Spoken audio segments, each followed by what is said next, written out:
کیا آپ چاہتے ہیں کہ آپ کا رمضان بالکل ویسا گزرے جیسے اللہ کے نبی صلی اللہ علیہ وآلہ وسلم کا گزرا کرتا تھا، جیسے صحابہ اکرام رضی اللہ تعالیٰ عنہ کا گزرا کرتا تھا؟ تو اس دفعہ پھر آپ نے ایک چھوٹا سا کام کرنا ہے.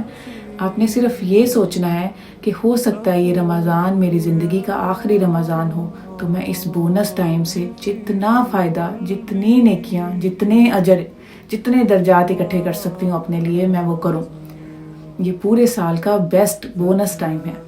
ہر نیکی 70 سے ملٹیپلائی ہو رہی ہے. اور یقین جانے بالکل یہی سوچ اللہ کے نبی صلی اللہ علیہ وآلہ وسلم اور صحابہ کرام کی ہوتی تھی کہ جیسے یہ ان کی زندگی کا آخری موقع ہے. آپ کو پتہ ہے کہ صحابہ آپس میں ایک دوسرے کے درجات اور نیکیوں کا حساب اس بات سے لگاتے تھے کہ جس نے جتنے رمضان دیکھے ہیں اتنا ہی وہ نیکیوں میں آگے ہیں. اور کیا وہ شخص جو یہ سوچے کہ رمضان شاید یہ رمضان میرا آخری رمضان ہو، اور وہ شخص جو دنیا میں کھویا رہے اور یہ سوچے کہ ابھی بڑے موقع آئیں گے، بڑے رمضان آئیں گے، کیا دونوں کا رمضان سیم ہوگا؟ نہیں، ہو ہی نہیں سکتا.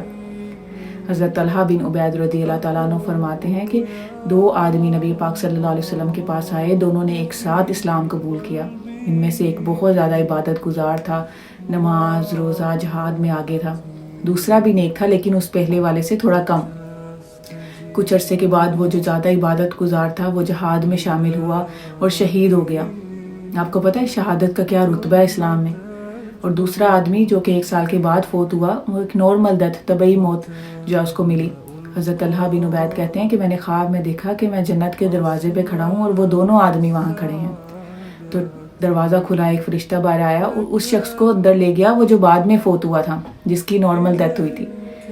اور پھر کچھ ٹائم کے بعد وہی فرشتہ دوبارہ آیا، پھر وہ شہید کو اندر لے گیا.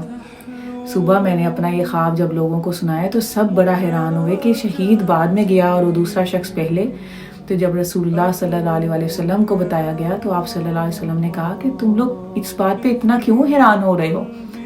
تو کہ یا رسول اللہ، وہ شخص جو عبادت گزار زیادہ تھا، شہید تھا، وہ تو زیادہ حقدار تھا پہلے داخل ہونے والے سے. تو آپ صلی اللہ علیہ وآلہ وسلم نے فرمایا کہ کیا تم لوگوں کو یہ نہیں پتا کہ وہ جو بعد والا تھا اس کو ایک رمضان ملا؟ اللہ اکبر، اس کو لیلۃ القدر ملی. تو دونوں کے درجات میں زمین آسمان کا فرق ہے. سبحان اللہ. کیا آپ میں رمضان کے بارے میں ایسا سوچتے ہیں کہ ایک رمضان ہماری زندگیاں، ہمارے دل، ہمارے حالات، ہماری قسمتیں بدل سکتا ہے؟